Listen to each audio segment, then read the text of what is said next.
Hi ಎಲ್ರಿಗೂ ನಮಸ್ಕಾರ. Welcome back to your channel Ashwini Geetanjali. ಎಲ್ಲರೂ ಹೇಗಿದ್ದೀರಾ? ಚೆನ್ನಾಗಿದ್ದೀರಾ? ನಾವೆಲ್ಲರೂ ತುಂಬಾ ಚೆನ್ನಾಗಿದ್ದೀವಿ. ಎಲ್ಲರಿಗೂ ಭೀಮನ ಅಮಾವಾಸ್ಯೆಯ ಶುಭಾಶಯಗಳು. ಸೊ ಇವತ್ತು ಬೆಳಗ್ಗೆನೇ ಪೂಜೆ ಎಲ್ಲ ಮುಗಿಸ್ಕೊಂಡಿದ್ದೀನಿ.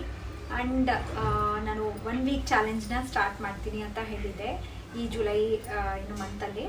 ಸೊ 1 ವೀಕ್ ನಾನು ಯಾವ ಥರ ಫಾಲೋ ಮಾಡ್ತೀನಿ ಅದನ್ನೆಲ್ಲನೂ ಶೇರ್ ಮಾಡ್ತೀನಿ. ನನ್ನ ಪ್ರೆಸೆಂಟ್ ವೆಯ್ಟ್ ಎಷ್ಟಿದೆ ಅಂತೇಳಿ ಇವತ್ತು ಚೆಕ್ ಮಾಡಿ ನಾನು ಈ ಡೇನ ಸ್ಟಾರ್ಟ್ ಮಾಡ್ತೀನಿ. ಸೊ ದಟ್ 1 ವೀಕ್ ಅಲ್ಲಿ ನಾನು ಎಷ್ಟು ವೆಯ್ಟ್ ಕಡಿಮೆ ಆಗ್ತೀನಿ ಅಂತ ನಿಮಗೂ ಗೊತ್ತಾಗುತ್ತೆ.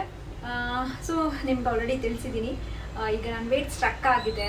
ಸೊ ಬೇಬಿಗೆ ಬ್ರೆಸ್ಟ್ ಫೀಡ್ ಮಾಡೋದನ್ನ ಸ್ಟಾಪ್ ಮಾಡಿರೋದ್ರಿಂದ ಈ ಒಂದು ಪ್ರಾಬ್ಲಮ್ನ ನಾನು ಫೇಸ್ ಮಾಡ್ತಾ ಇದ್ದೀನಿ. ಹಾಗಾಗಿ ಯಾರಿಗೆಲ್ಲ ವೆಯ್ಟ್ ಸ್ಟ್ರಕ್ ಆಗಿದೆಯಲ್ಲ, ಖಂಡಿತ ನಾನು ಮಾಡೋ ಅಂಥ ಫಾಲೋ ಮಾಡೋವಂಥ ಟಿಪ್ಸು, ಸೊ ಯಾವ ಥರ ನಾನು ವೆಯ್ಟ್ನ ಕಡಿಮೆ ಮಾಡ್ಕೊತೀನಿ ಅನ್ನೋದನ್ನ ನೀವು ವೀಡಿಯೋಸ್ನ ನೋಡಿ ನೀವು ಟ್ರೈ ಮಾಡ್ಬೋದು. ಹಾಗೆ ಯಾರಿಗಾದ್ರೂ ನನ್ನ ಲೈಫ್ ಸ್ಟೈಲ್ ರಿಲೇಟೆಡ್ ಬ್ಲಾಗ್ಸ್ನ ನೋಡೋದಕ್ಕೆ ಇಷ್ಟ ಆಯಿತು ಅಂದರೆ ಅಶ್ವಿನಿ ಗೀತಾಂಜಲಿ ಬ್ಲಾಗ್ಸ್ ಅಂತೇಳಿ ಸಪ್ರೇಟ್ ಯೂಟ್ಯೂಬ್ ಚಾನಲ್ ಇದೆ. ಸೊ ಇವತ್ತು ನಾನು ವ್ಲಾಗ್ನ ಶೂಟ್ ಮಾಡ್ಕೊಂಡಿದ್ದೀನಿ. ಇವತ್ತು ಮಾರ್ನಿಂಗಿಂದ ಪೂಜೆ ಹೇಗೆ ಮಾಡಿದೆ ಅನ್ನೋದನ್ನ. ಸೊ ಯಾರಿಗಾದ್ರೂ ಇಂಟ್ರೆಸ್ಟ್ ಇದ್ದರೆ ಅಶ್ವಿನಿ ಗೀತಾಂಜಲಿ ಬ್ಲಾಗ್ಸ್ಗೆ ಸಬ್ಸ್ಕ್ರೈಬ್ ಮಾಡ್ಕೊಳ್ಳಿ, ನೋಟಿಫಿಕೇಷನ್ನ ಆನ್ ಮಾಡ್ಕೊಂಡಿರಿ. ಒಳ್ಳೆ ಬ್ಲಾಗ್ಸ್ನ ನಿಮ್ಮ ಜೊತೆ ಶೇರ್ ಮಾಡ್ಕೊಡ್ತೀನಿ. ಸೊ ನನ್ನ personal life style related blogs ಇರುತ್ತೆ ಅದರಲ್ಲಿ. ಆ್ಯಂಡ್ ಬನ್ನಿ, ಈಗ ನಮ್ಮ ಹೊಸ ಚಾಲೆಂಜ್ 1 ವೀಕ್ ಚಾಲೆಂಜ್ ಯಾವ ಥರ ಇರುತ್ತೆ ಅಂತ ಹೇಳ್ಬಿಟ್ಟು ಸ್ವಲ್ಪ ನಿಮಗೆ ಐಡಿಯಾ ಕೊಡ್ತೀನಿ. ಸೊ ಫಸ್ಟ್ ನಾನು ಏನು ಅಂದ್ಕೊಂಡಿದ್ದೀನಿ ಅಂತಂದರೆ, ಕಂಪಲ್ಸರಿಯಾಗಿ ವರ್ಕೌಟ್ಸ್ ಮಾಡಬೇಕು. ಇಲ್ಲ ಅಂತಂದರೆ 10K ಸ್ಟೆಪ್ಸ್. ಸೊ 10,000 ಸ್ಟೆಪ್ಸ್ ಆದರೂ ನಾವು ಮಾಡಬೇಕು. ಮಿನಿಮಮ್ ಒಂದು 30 to 40 ಮಿನಿಟ್ಸ್ ಆದರೂ ವರ್ಕೌಟ್ಸ್ ಕಂಪಲ್ಸರಿಯಾಗಿ ಮಾಡಿ. ಸೊ ಯಾವ ಥರ ವರ್ಕೌಟ್ಸ್ ಮಾಡ್ಕೋಬೇಕು ಅಂತ ನಿಮ್ಗೆ ಏನಾದರೂ ಐಡಿಯಾ ಇಲ್ಲ ಅಂದರೆ, ನಾನು 21 ಡೇಸ್ ವೆಯ್ಟ್ ಲಾಸ್ ವರ್ಕೌಟ್ಸ್ ಚಾಲೆಂಜ್ನ ನೋಡಿ. ಸೊ ಅದರಲ್ಲಿ 21 ಡೇಸಿಂದು ವೀಡಿಯೋಸ್ ಇರುತ್ತೆ. ಅದರಲ್ಲಿ ನೀವು ಯಾವುದಾದ್ರೂ ಪಿಕ್ ಮಾಡಿ ರೆಗ್ಯುಲರ್ ಆಗಿ ಫಾಲೋ ಮಾಡಿ. ಆ್ಯಂಡ್ ನಾನು ಕಂಪಲ್ಸರಿಯಾಗಿ ಅಂತೂ ವರ್ಕೌಟ್ಸ್ ಮಾಡ್ತೀನಿ 30 to 40 ಮಿನಿಟ್ಸು. ಆ್ಯಂಡ್ ನೆಕ್ಸ್ಟ್ ಬಂದುಬಿಟ್ಟು ನೈಟ್ ಟೈಮು ನಾನು ಫಾಲೋ ಮಾಡಬೇಕು ಅಂದ್ಕೊಂಡಿರೋದು ನೋ ಸಾಲ್ಟ್ ಇರೋವಂಥ ಡಿನ್ನರ್ನ ತೊಗೋಬೇಕು.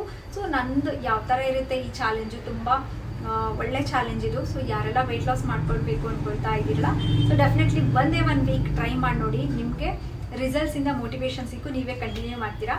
ಸೊ ಬನ್ನಿ, ಹಾಗಿದ್ರೆ ಈಗ ನಾನು ಡ್ರಿಂಕ್ನ ಪ್ರಿಪೇರ್ ಮಾಡಿಕೊಂಡು, ಸೊ ಅದಾದಮೇಲೆ ಬ್ರೇಕ್ಫಾಸ್ಟ್ಗೆ ತೊಗೊಳ್ತೀನಿ. ಆ್ಯಂಡ್ ಮಧ್ಯಾಹ್ನ ಲಂಚ್ ಯಾವ ಥರ ಇರುತ್ತೆ, ಸೊ ಪ್ರತಿಯೊಂದನ್ನು ಶೇರ್. ಸೊ ಚಾಲೆಂಜ್ ಸ್ಟಾರ್ಟ್ ಮಾಡೋದಕ್ಕೂ ಮುಂಚೆ ನನ್ನ ವೆಯ್ಟ್ ಬಂದುಬಿಟ್ಟು 61.2 kgs ಇದೆ ನೋಡಿ. 1 ವೀಕ್ ಈ ಒಂದು ಚಾಲೆಂಜ್ನ ತೊಗೊಂಡು ವೆಯ್ಟ್ ಚೆಕ್ ಮಾಡಿ ತೋರಿಸ್ತೀನಿ.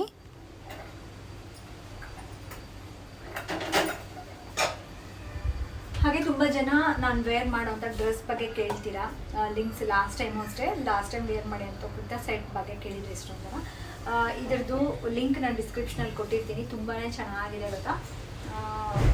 ಮಸ್ಟರ್ಡ್ ಯೆಲ್ಲೋ ಕಲರ್ಗೆ ಪಿಂಕ್ ಕಲರು ದುಪ್ಪಟ್ಟ ಅಂತೂ ಎಷ್ಟು ಗ್ರ್ಯಾಂಡಾಗಿ ಎಷ್ಟು ತುಂಬ ಚೆನ್ನಾಗಿದೆ. ಸೊ ಇಷ್ಟ ಆದರೆ ನಿಮಗೆ ತೊಗೋಬೇಕು ಅಂದ್ಕೊಂಡ್ರೆ ಲಿಂಕ್ ಕೊಟ್ಟಿರ್ತೀನಿ. ಸೊ ಅದ್ರ ಥ್ರೂ ಪರ್ಚೇಸ್ ಮಾಡಿ. ತುಂಬ ಅಫೋರ್ಡಬಲ್ ಪ್ರೈಸಲ್ಲಿ ಬರುತ್ತೆ ಇದು. ಸೊ ಇವಾಗ ನಾನು ವೆಯ್ಟ್ ಲಾಸ್ ಡ್ರಿಂಕ್ನ ಮಾಡ್ಕೊತೀನಿ. ಆ್ಯಕ್ಚುಲಿ ಇವತ್ತು ಈ ಸಲ ವೆಯ್ಟ್ ಲಾಸ್ ಡ್ರಿಂಕ್ನ ಸ್ವಲ್ಪ ಡಿಫ್ರೆಂಟಾಗಿ ಅಂದ್ಕೊಂಡಿದ್ದೀನಿ. ಏನಂತ ತೋರಿಸ್ತೀನಿ ನಿಮಗೆ.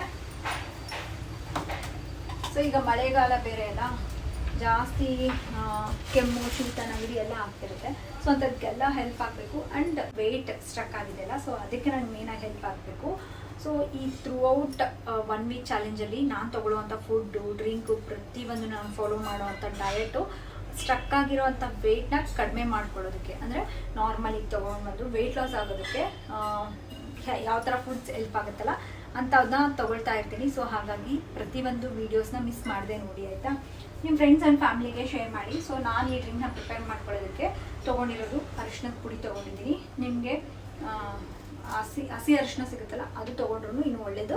ಸೊ ಅರಿಶಿಣ ಪುಡಿ ಅದಿಲ್ಲ ಅಂತಂದರೆ ಅರಿಶಿಣ ಪುಡಿ ಆದರೂ ಯೂಸ್ ಮಾಡ್ಬೋದು. ಅದ್ರ ಜೊತೆಗೆ ನಾನು ಒಂದು 5 ಮೆಣಸಿನ ಕಾಳನ್ನ ತೊಗೊಂಡಿದ್ದೀನಿ. ಸೊ ಇವೆರಡರದ್ದು ಕಾಂಬಿನೇಷನ್ ಏನು ತೊಗೊಳ್ತೀವಲ್ಲ, ತುಂಬಾ ಪವರ್ಫುಲ್ಲು. ಹಾಗೆ ಯಾಕೆ ಬೆಲ್ಲಿ ಫ್ಯಾಟ್ ಇರುತ್ತೆ ನೋಡಿ, ಸೊ ಅದೆಲ್ಲ ಕಡಿಮೆ ಮಾಡ್ಕೋಬೇಕು ಅಂತಂದರೆ ಮಾರ್ನಿಂಗ್ಗೆ ಎಂಟಿ ಸ್ಟಮಕ್ ಕುಡಿಯೋದ್ರಿಂದ ನಮ್ಮ ಬಾಡಿಗೆ ಕಿಕ್ ಸ್ಟಾರ್ಟ್ ಮಾಡ್ದಂಗೆ ಆಗುತ್ತೆ. ಸೊ ಹಾಗಾಗಿನೇ ಸೊ ಬನ್ನಿ ಇದನ್ನ ಸಿಂಪಲಾಗಿ ಯಾವ ಥರ ಮಾಡೋದು ಅಂತ ತೋರಿಸ್ತೀನಿ.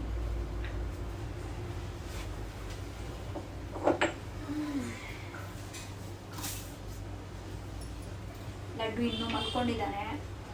ಸೊ ನಮ್ಮ ಬಾಸ್ ಎದ್ದರೆ ಏನು ಕೆಲಸ ಮಾಡೋಕ್ಕೆ ಬಿಡೋದಿಲ್ಲ. ಸೊ ಅವ್ನು ಎದ್ದೇಳಷ್ಟರಲ್ಲೇ ನಾವು ಕೆಲಸ ಮುಗಿಸ್ಕೊಂಡ್ಬಿಡೋಣ ಅಂತ.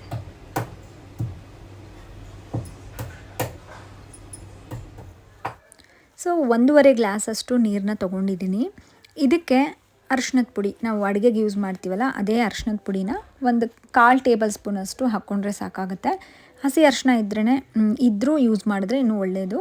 ಆ್ಯಂಡ್ ನೆಕ್ಸ್ಟ್ ಬಂದುಬಿಟ್ಟು 5 ಮೆಣಸಿನ್ಕಾಳನ್ನ ತೊಗೊಂಡಿದ್ದೀನಿ. ಅದನ್ನು ಸ್ವಲ್ಪ ಕರಿಮೆಣಸು ಅಂತ ಹೇಳ್ತೀವಲ್ಲ, ಸೊ ಅದನ್ನೇ ಪೆಪ್ಪರು ತೊಗೊಂಡು ಅದನ್ನು ಸ್ವಲ್ಪ ಪುಡಿ ಮಾಡಿಕೊಂಡು ಈ ಒಂದು ಅರಿಶಿಣದ ಜೊತೆ ಯಾವಾಗಲೂ ನೆನ್ಪಿಟ್ಕೊಳ್ಳಿ, ಬರೀ ಅರಿಶಿಣದಕ್ಕಿಂತ ಅದ್ರ ಜೊತೆ ನಾವು ಮೆಣಸನ್ನ ಹಾಕ್ಕೊಂಡು ಅವೆರಡರದ್ದು ಕಾಂಬಿನೇಷನ್ ತೊಗೊಂಡಾಗ ಫ್ಯಾಟ್ ಬರ್ನಿಂಗಿಗೆ ತುಂಬ ಚೆನ್ನಾಗಿ ಕೆಲಸ ಮಾಡುತ್ತೆ. ಹಾಗೆ ಯಾರಿಗೆ ನಾನು ಹಳೆ ವೀಡಿಯೋಸಲ್ಲಿ ಟರ್ಮರಿಕ್ ಟೀ ಅಥವಾ golden tea weight loss drink ಅಂತ ನಾನು ನಿಮಗೆ ತೋರಿಸಿದ್ದೆ. ಸೊ ಅದು ಬಂದುಬಿಟ್ಟು ಹಸಿ ಅರಿಶಿಣ ಮತ್ತು ಇದು ಹಸಿ ಶುಂಠಿ ಆಗಿರ್ಬೋದು, ಮೆಣಸು ಇವನ್ನೆಲ್ಲ ಹಾಕಿ ಮಾಡಿರೋ ಅಂಥದ್ದು. ಇದರಲ್ಲಿ ಬೇಕಿದ್ರೆ ನೀವು ಹಸಿ ಶುಂಠಿನೂ ಆ್ಯಡ್ ಮಾಡ್ಕೋಬೋದು, ಬಟ್ ಬಾಡಿ ತುಂಬ ಹೀಟ್ ಆಗಿಬಿಡುತ್ತೆ ಕೆಲವರಿಗೆ ಅಂದ್ಬಿಟ್ಟು. ಸೊ ಅದನ್ನು ಬೇಕಿದ್ದರೆ ಹಾಕ್ಕೋಬೋದು, ಇಲ್ಲಾಂದರೆ ಸ್ಕಿಪ್ ಮಾಡ್ಕೋಬೋದು. ನಾನಿಲ್ಲಿ ಜಸ್ಟು 2 ಮೇನ್ ಇಂಗ್ರೀಡಿಯೆಂಟ್ ತೊಗೊಳ್ಳೋದು ಈ ಒಂದು ಡ್ರಿಂಕಲ್ಲಿ. ಅರಿಶಿನ ತೊಗೊಂಡಿದ್ದೀನಿ, ಅರಿಶಿನದ ಪುಡಿ, ಅದ್ರ ಜೊತೆಗೆ ಮೆಣಸಿನಕಾಳು. ಇದನ್ನು ಹಾಕ್ಬಿಟ್ಟು ಚೆನ್ನಾಗಿ ಲೋ ಫ್ಲೇಮಲ್ಲಿ 5 ನಿಮಿಷ ಕುದಿಸಿ ಅದನ್ನು ನೀವು ಕುಡಿಬೇಕು. ಮಾರ್ನಿಂಗ್ ಎಂಪ್ಟಿ ಸ್ಟಮಕ್ಕಲ್ಲಿ ನಾನು ತೊಗೊಂಡಿದ್ದೀನಿ ಇವತ್ತು. ಆ್ಯಂಡ್ ನೆಕ್ಸ್ಟ್ ಬ್ರೇಕ್ಫಾಸ್ಟ್ಗೆ ಏನು ಮಾಡ್ಕೊಳ್ತಾ ಇದ್ದೀನಿ ಅಂದರೆ ಮಾಲ್ಟ್ ಮಾಡ್ಕೊಳ್ತಾ ಇದ್ದೀನಿ, ಗಂಜಿ. ಇದನ್ನ ಮಾಡ್ಕೊಳ್ಳೋದಕ್ಕೆ ತುಂಬ ಟೈಮೂ ಬೇಕಾಗೇ ಇಲ್ಲ, ಜಸ್ಟ್ ಒಂದು 5 ನಿಮಿಷದಲ್ಲಿ ಮಾಡ್ಕೊಂಬಿಡ್ಬೋದು. ನಾನಿಲ್ಲಿ ಮಲ್ಟಿಗ್ರೇನ್ ಮಾಲ್ಟ್ ಪೌಡರ್ನ ಯೂಸ್ ಮಾಡ್ಕೊಂಡಿದ್ದೀನಿ, ಅಥವಾ ರಾಗಿ ಗಂಜಿ, ನಾವು ನಾರ್ಮಲಾಗಿ ರಾಗಿ ಹಿಟ್ಟಿಂದ ಮಾಡ್ಕೊಳ್ತೀವಲ್ಲ ಗಂಜಿ, ಅದನ್ನಾದರೂ ಯೂಸ್ ಮಾಡ್ಬೋದು. ನಾನಿಲ್ಲಿ 2 ಟೇಬಲ್ ಸ್ಪೂನಷ್ಟು ರಾಗಿ ಹಿಟ್ಟನ್ನ ಬಳಸ್ಕೊಂಡು 1.5 ಗ್ಲಾಸ್ ನೀರು ಹಾಕಿ ಗಂಜಿನ ಮಾಡ್ಕೊಳ್ತೀನಿ. ಆ್ಯಂಡ್ ನೆಕ್ಸ್ಟ್ ಏನು ಮಾಡಬೇಕು ಅಂತಂದರೆ 3 ಟೇಬಲ್ ಸ್ಪೂನಷ್ಟು ಮೊಸರನ್ನ ತೊಗೊಂಡಿದ್ದೀನಿ. ಅದಕ್ಕೆ ಒಂದು 2 ಗ್ಲಾಸಷ್ಟು ನೀರು ಹಾಕಿ ಸ್ವಲ್ಪ ಉಪ್ಪು ಹಾಕ್ಬಿಟ್ಟು ಮಜ್ಜಿಗೆನ ಮಾಡ್ಕೋಬೇಕು. ತಿಳಿ ಮಜ್ಜಿಗೆ ಇರಲಿ, ಮೊಸರು ಕಡಿಮೆ ಇರಬೇಕು, ನೀರು ಜಾಸ್ತಿ ಇರಬೇಕು, ಆ ಥರ ತೊಗೊಳ್ಳಿ. ಆ್ಯಂಡ್ ಇದಕ್ಕೆ ಚಿಯಾ ಸೀಡ್ಸ್, ನಿಮ್ಗೆಲ್ಲರಿಗೂ ಗೊತ್ತಿದೆ ಚಿಯಾ ಸೀಡ್ಸಲ್ಲಿ ನಮಗೆ ಪ್ರೋಟೀನು ಮತ್ತು ಫೈಬರು, ಮೆಗ್ನೀಷಿಯಮು, ಕ್ಯಾಲ್ಶಿಯಮು, ಈ ಥರ ಹಲವಾರು ಪೋಷಕಾಂಶಗಳಿದ್ದಾವೆ ಅದರಲ್ಲಿ, ನ್ಯೂಟ್ರಿಯೆಂಟ್ಸು. ಹಾಗಾಗಿನೇ ಅದನ್ನು ಪವರ್ ಹೌಸ್ ಅಂತ ಕರಿತೀವಿ. ಆನ್ಲೈನಲ್ಲಿ ಈಸಿಯಾಗಿ ಸಿಗುತ್ತೆ, ಸೊ ಇಲ್ಲಾಂದರೆ ಸೂಪರ್ ಮಾರ್ಕೆಟ್ಗಳಲ್ಲಿ ಕೂಡ ಸಿಗುತ್ತೆ. ಚಿಯಾ ಸೀಡ್ಸು ಜಸ್ಟ್ ಒಂದು ಅರ್ಧ ಟೇಬಲ್ ಸ್ಪೂನಷ್ಟು ಚಿಯಾ ಸೀಡ್ಸ್ ತೊಗೊಳ್ಳಿ. ಇನ್ನೂ ಅರ್ಧ ಟೇಬಲ್ ಸ್ಪೂನಷ್ಟು ಸಬ್ಜೆ ಬೀಜ, ಕಾಮಕಸ್ತೂರಿ ಬೀಜ ಅಂತ ಹೇಳ್ತೀವಲ್ಲ, ಸೊ ಅದು. ನಮಗೆ ಚಿಯಾ ಸೀಡ್ಸ್ ಅವೈಲಬಲ್ ಇಲ್ಲ ಅಂತಂದರೆ ಓಕೆ, ಕಾಮಕಸ್ತೂರಿ ಬೀಜನ ಅದೊಂದೇ ಹಾಕ್ಕೊಂಡ್ಬಿಟ್ಟು ಮಜ್ಜಿಗೆಯಲ್ಲಿ ಒಂದು 10 ನಿಮಿಷ ನೆನೆಸಿಟ್ಕೋಬೇಕು. ಅದು ಚೆನ್ನಾಗಿ ಉಬ್ಕೊಳ್ಳುತ್ತಲ್ಲ, ಆವಾಗ ಕುಡಿಯೋದಕ್ಕೂ ಚೆನ್ನಾಗಿರುತ್ತೆ. ಆ್ಯಂಡ್ ಮೇಯ್ನಾಗಿ ಯಾರಿಗೆ ಬಾಡಿ ಎಲ್ಲ ತುಂಬ ಹೀಟ್ ಆಗ್ತಿರುತ್ತೆ ಆ್ಯಂಡ್ ಸರಿಯಾಗಿ ಮೋಷನ್ಸ್ ಎಲ್ಲ ಆಗೋಲ್ಲ, ಕಾನ್ಸ್ಟಿಪೇಷನ್ ಆಗ್ತಾ ಇದೆ, ನಮಗೆ ಡಯಟ್ ಮಾಡಿದ್ರೆ ಸುಸ್ತಾಗ್ತಾ ಇದೆ ಅಂತ ಹೇಳ್ತಿರ್ತೀರಲ್ಲ, ಸೊ ಅಂಥವ್ರಿಗೆಲ್ಲ ಈ ಥರ ಸಬ್ಜೆ ಬೀಜಗಳು ಅಥವಾ ಚಿಯಾ ಸೀಡ್ಸ್ನೆಲ್ಲ ಇನ್ಕ್ಲೂಡ್ ಮಾಡಿಕೊಂಡಾಗ ನಿಮ್ಮ ಎಲ್ಲ ಥರದ್ದು ಪ್ರಾಬ್ಲಮ್ಮು ಕ್ಲಿಯರ್ ಆಗುತ್ತೆ.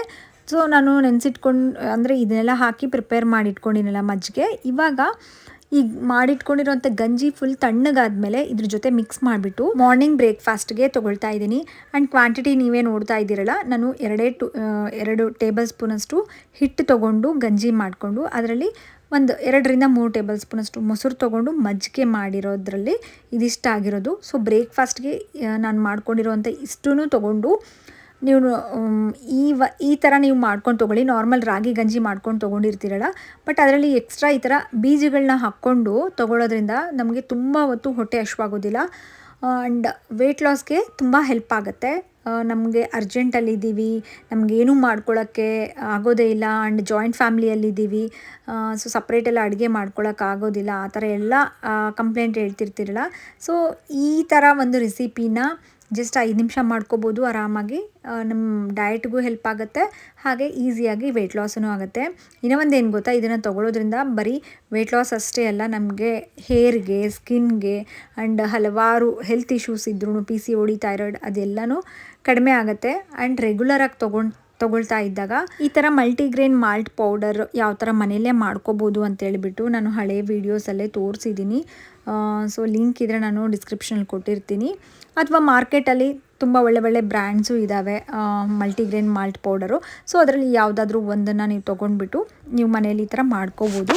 ಆ್ಯಂಡ್ ನೆಕ್ಸ್ಟ್ ಬಂದುಬಿಟ್ಟು ಬ್ರೇಕ್ಫಾಸ್ಟ್ಗೆ ಅದನ್ನೆಲ್ಲ ತೊಗೊಂಡಾದ್ಮೇಲೆ ಮಧ್ಯಾಹ್ನ ಲಂಚ್ಗೆ ಇವತ್ತು ನಾಗರ ಅಮಾವಾಸ್ಯೆ ಆಗಿತ್ತಲ್ಲ, ಸೊ ಹಾಗಾಗಿ ರೊಟ್ಟಿ ಚಪಾತಿ ಏನೂ ಮಾಡೋ ಹಾಗಿಲ್ಲ, ಸೊ ರೈಸೇ ಮಾಡೋಣ ಅಂತಂದ್ಬಿಟ್ಟು ನಾನು ಹೈ ಪ್ರೋಟೀನ್ ಸೋಯಾ ಚಂಕ್ಸ್ ಪಲಾವ್ನ ಮಾಡ್ಕೊಂಡಿದ್ದೀನಿ. ಈ ರೆಸಿಪಿನ ನಿಮಗೆ ಹಳೆ ವ್ಲಾಗ್ಸಲ್ಲೇ ತೋರಿಸಿದ್ದೀನಿ, ಹಾಗಾಗಿ ಮತ್ತೇನು ತೋರಿಸಿಲ್ಲ. ರೆಗ್ಯುಲರಾಗಿ ಮಾಡ್ಕೊಳ್ಳೋವಂಥ ಪಲಾವ್ ಏನಿರುತ್ತಲ್ಲ, ಸ್ವಲ್ಪ ಹಸಿ ಶುಂಠಿ, ಬೆಳ್ಳುಳ್ಳಿ, ಕೊತ್ತಂಬರಿ ಸೊಪ್ಪು ಇದನ್ನು ಮಿಕ್ಸಿ ಮಾಡ್ಕೊಂಡಿದ್ದೀನಿ. ಆ್ಯಂಡ್ ಪುದೀನ ಒಂದು ಕಟ್ಟಷ್ಟು ಪುದೀನ ಹಾಕಿದರೆ ಚೆನ್ನಾಗಿರುತ್ತೆ ಟೇಸ್ಟು. ಸೊ ಇವೆಲ್ಲ ಹಾಕಿಬಿಟ್ಟು ಈರುಳ್ಳಿ, ಟೊಮೆಟೊ ಹಾಕಿ ನಾವು ನಾರ್ಮಲಾಗಿ ಮಾಡ್ಕೊಳ್ಳೋಂಥ ಪಲಾವ್ ಥರ ಮಾಡ್ಕೊಂಡ್ಬಿಟ್ರೆ ಅಷ್ಟೇ. ಬಟ್ ರೈಸ್ ಕ್ವಾಂಟಿಟಿ ಕಡಿಮೆ ಇರಬೇಕು, ಸೋಯಾ ಚಂಕ್ಸಿಂದು ಕ್ವಾಂಟಿಟಿ ಜಾಸ್ತಿ ಇರಬೇಕು. ಆ ಥರ ನೋಡಿಕೊಂಡು ನೀವು ಬ್ಯಾಲೆನ್ಸ್ ಮಾಡ್ಕೊಳ್ಳಿ. ಲಂಚ್ಗೆ ಇದ್ರ ಬದಲಾಗಿ ಬೇರೆ ಏನು ತೊಗೊಳ್ಬೋದು ಅಂದರೆ, ಒಂದು ಜೋಳದ ರೊಟ್ಟಿ ತೊಗೋಬೋದು, ಅಥವಾ ರಾಗಿ ಮುದ್ದೆ, ಮೀಡಿಯಮ್ ಸೈಜಲ್ಲಿರುವಂಥ ರಾಗಿ ಮುದ್ದೆ ತೊಗೋಬೋದು, ಅಥವಾ ಮಲ್ಟಿಗ್ರೇನ್ ಚಪಾತಿಗಳು, ಅಥವಾ ಸಾಕಷ್ಟು ಡಿಟಾಕ್ಸ್ ಚಪಾತಿ ಎಲ್ಲ ತೋರಿಸಿದ್ರಲ್ಲ, ಯಾವುದಾದ್ರೂ ತೊಗೊಳ್ಳಿ, ಆದಷ್ಟು ಕ್ವಾಂಟಿಟಿ. ಆ್ಯಂಡ್ ನಿಮ್ಮದು ಬ್ಯಾಲೆನ್ಸ್ಡ್ ಇರೋ ಥರ ನೋಡ್ಕೊಳ್ಳಿ. ಈವನ್ ಕಿಚಡಿಗಳ ಥರ ಮಾಡ್ಕೊಂಡು ನೀವು ತೊಗೋಬೋದು. ಸೊ ಡೈಲಿ ಏನೇನು ತೊಗೊಳ್ತೀನಿ ಅನ್ನೋದನ್ನ ಶೇರ್ ಮಾಡ್ತೀನಲ್ಲ, ಸೊ ನಿಮಗೂ ಐಡಿಯಾ ಬರುತ್ತೆ. ಆ್ಯಂಡ್ ಈವ್ನಿಂಗ್ ನಾನು ಏನು ಮಾಡಿದೆ ಅಂದರೆ, ಕಂಪಲ್ಸರಿ ವರ್ಕೌಟ್ಸ್ ಮಾಡ್ತೀನಿ ಅಂತ ಹೇಳಿದ್ನಲ್ಲ, ಸೊ ಜಿಮ್ಗೆ ಹೋಗೋದಕ್ಕೆ ಸ್ಟಾರ್ಟ್ ಮಾಡಿದ್ದೀನಿ. ಸೊ ಮನೇಲಿದ್ದರೆ ನಾನು ಮಾಡೋದಿಲ್ಲ, ಅದು ಇದು ಕೆಲಸ ಅಂತ ಹೇಳ್ಬಿಟ್ಟು ಹೀಗೆ ಮಾಡಿಬಿಡ್ತೀನಿ, ಪೋಸ್ಟ್ಪೋನ್ ಮಾಡ್ಕೊತ ಅಂತ. ಲಡ್ಡು ಬೇರೆ ಇರ್ತಾನಲ್ಲ, ಮಾಡೋದಕ್ಕೆ ಬಿಡೋದೇ ಇಲ್ಲ. ಸೊ ಆ ಒಂದು ರೀಸನ್ನಿಂದ ನಾನು ಜಿಮ್ಗೆ ಹೋಗ್ಬಿಟ್ಟು, ಜಿಮ್ಮಲ್ಲೇನು ನಾನು ವೆಯ್ಟ್ ಲಿಫ್ಟ್ ಮಾಡೋದು ಆ ಥರದ್ದು ಎಲ್ಲ ಏನೂ ಮಾಡೋದಿಲ್ಲ. ಜಸ್ಟ್ 15 ಮಿನಿಟ್ಸ್ ಥ್ರೆಡ್ಮಿಲ್ ಮಾಡ್ತೀನಿ. ಆಮೇಲೆ ನೆಕ್ಸ್ಟ್ ಅಂದರೆ ಫಾಸ್ಟ್ ವಾಕ್ ಹೆಂಗೆ ಮಾಡ್ತೀವಲ್ಲ ಅದೇ ಥರ ಥ್ರೆಡ್ಮಿಲಲ್ಲಿ ಮಾಡೋದು. ನೆಕ್ಸ್ಟ್ ಬಂದುಬಿಟ್ಟು ಸೈಕ್ಲಿಂಗ್ ಮಾಡ್ತೀನಿ, ಅದು ಒಂದು 10 minutes. So total 25 minutes. And mat ಮೇಲೆ ಮಾಡೋವಂಥ ಕೆಲವೊಂದು ಎಕ್ಸಸೈಸಸ್, ವರ್ಕೌಟ್ಸ್ನ ಮಾಡಿಕೊಂಡು, ಸೊ ಮಿನಿಮಮ್ ಒಂದು 30 to 40 ಮಿನಿಟ್ಸ್ ವರ್ಕೌಟ್ಸ್ ಅಂದು ಡೈಲಿ ಈ ಚಾಲೆಂಜಲ್ಲಿ ಇನ್ಕ್ಲೂಡ್ ಮಾಡ್ಕೊಳ್ತೀನಿ. ಆ್ಯಂಡ್ ಸೊ ವೆಯ್ಟ್ ಸ್ಟ್ರಕ್ ಆಗಿರೋ ಟೈಮಲ್ಲಿ ನಾವು ಕಂಪಲ್ಸರಿಯಾಗಿ ವಾಕಿಂಗ್ ಅಥವಾ ಫಿಸಿಕಲ್ ಆ್ಯಕ್ಟಿವಿಟೀಸ್ ಇರಲೇಬೇಕು, ಅವಾಗ ಮಾತ್ರ ನಮಗೆ ಹೆಲ್ಪ್ ಆಗೋದು.